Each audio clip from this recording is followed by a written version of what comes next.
Hey, this is Chris. How you doing? I want to talk briefly about the rich young ruler. I just did a video. It's like 20 minutes long. Oh, no, that's fine. Let's just cut to the chase. Rich young ruler meets Jesus. Jesus says, and he says to Jesus, "What must I do to gain eternal life?" Jesus said, "Have you kept these commandments?" And he lists the last 5 or 6 commandments. And rich young ruler says, "Yes, of course I have. Since I was a youth or a boy or however that's phrased." And Jesus looked at him and loved him. And he looked at him and loved him because it was kind of like, "Oh, so you think you've got it all sewn up now? Well, let me tell you something." And then he says, "But there's one thing you lack. Go sell all that you have and give it to the poor and come follow me." And the rich young ruler was deflated immediately. He knew he could not do that. And so he left sorrowful. And of course, the first primary meaning application of this passage is when you meet Jesus, there's something to be given up. Not that it's nothing eternal to be. There's so much to be gained, but yeah, you're going to have to give stuff up. Probably more than one thing. Probably many things as you grow in your understanding of who God is and who Jesus is. But the thing I really want to point out, the idea that I want to point out, is like, here's the rich young ruler. Somehow he'd gotten it in his head that keeping the commandments was going to get him eternal life. And that's what he thought. I mean, I think if you look at the direction he was, Jesus asked him, Jesus knew what he was thinking, right? He had to. So he went right, as he always did, because he understood the heart of man so well. He asked him exactly what the young ruler, and that's probably exactly what the young ruler wanted to hear. Have you kept the commandments? And he's like, yeah, I'm in. Like, oh no, I'm not in. I have to do something else. And it doesn't have anything to do with the law, and that's the whole point.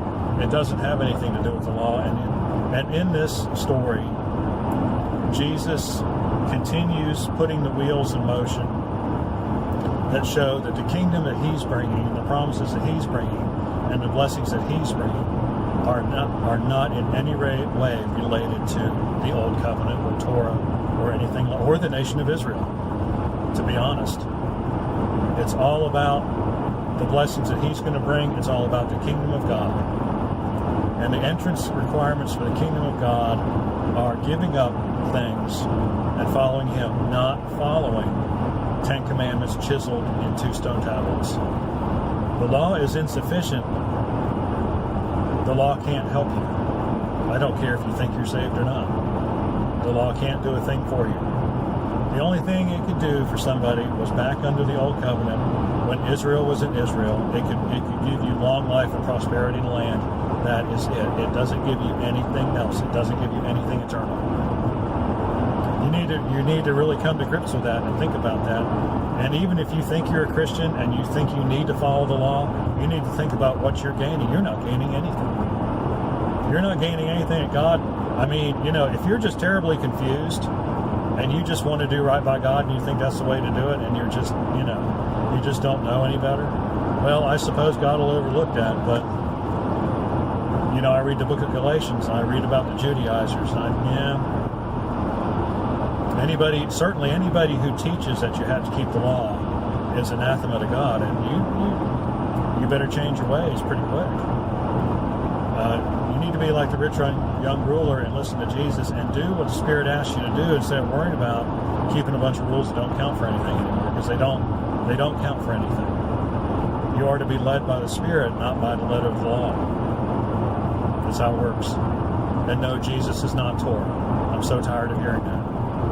There's no scripture that says that. It's an assumption made by people who want to justify the way they teach aberrant theology.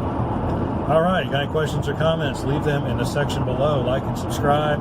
If you have an intelligent argument, I would love to hear it, but I don't think you do if you're a Torah observant teacher, so don't bother really. But if you really want to know something about the truth, and you really are truly confused about all these things, and you don't really understand what the covenants are, be happy to talk to you anytime. All right. God bless you. We'll see you on the next video.